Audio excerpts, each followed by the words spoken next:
Estamos acá en la cascada del Saltillo, detrás de la cascada del Saltillo. Así es. Hemos logrado las cuevas del Saltillo. Y ahora les muestro la cascada del Saltillo en la Patagonia Andina, provincia de Neuquén, República Argentina. Miren el alto nivel de majestuosidad y la humedad que se genera.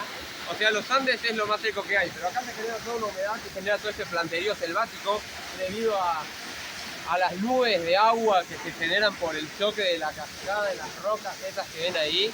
Calidad pura. Y bueno, nos vemos la próxima.